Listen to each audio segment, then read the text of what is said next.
महर्षि दधीच के लोकहित और परोपकार की यह कथा आपने पढ़ी है या नहीं पढ़ी है?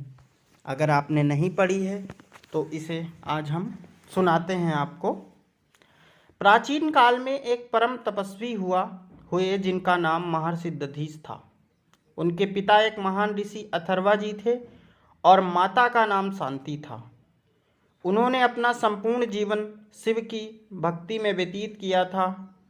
वे एक विख्यात प्राप्त महर्षि थे तथा वेद शास्त्रों के ज्ञाता, परोपकारी और बहुत ही दयालु थे।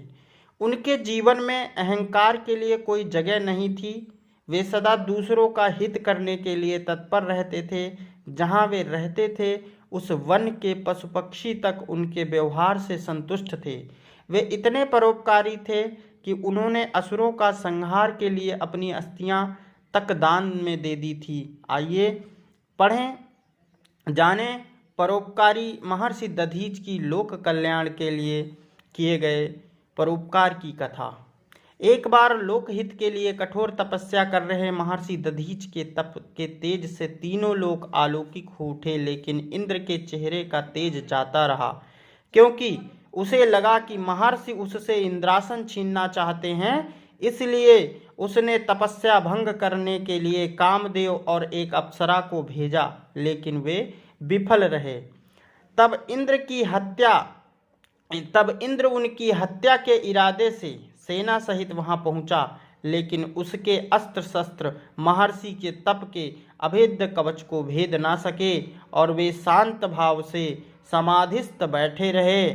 हार कर इंद्र लौट गया। इस घटना के बहुत समय बाद वृत्तासुर ने देवलोक पर कब्जा कर लिया। पराजित इंद्र और देवता मारे मारे फिरने लगे। प्रजापिता ब्रह्मा ने उन्हें बताया कि वृत्तासुर का अंत महर्षि दधीच की अस्थियों से बने अस्त्र से ही संभव है और इसलिए उनके पास जाकर उनकी अस्थियां मांगो। इससे इंद्र पशोपेश में पड़ गया।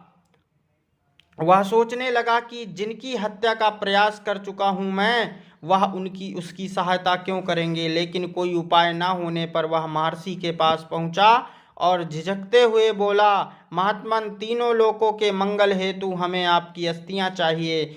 महर्षि विनम्रता से बोले, देवेंद्र, लोक हित के लिए मैं तुम्हें अपना शरीर देता हूँ। इंद्र आश्चर्य से उनकी ओर देख ही रहे थे कि महर्षि ने योग विद्या से अपना शरीर त्याग दिया। बाद में उनकी अस्थियों से बने वज्र से इंद्र ने वृत्तासुर को मारकर तीनों लोकों को सुखी किया। लोकहित के लिए महर्षि दधीच ने तो अपनी अस्थियां तक दान कर दी, क्योंकि वे जानते थे कि शरीर नश्वर है और एक दिन इसे मिट्टी में मिल जाना है।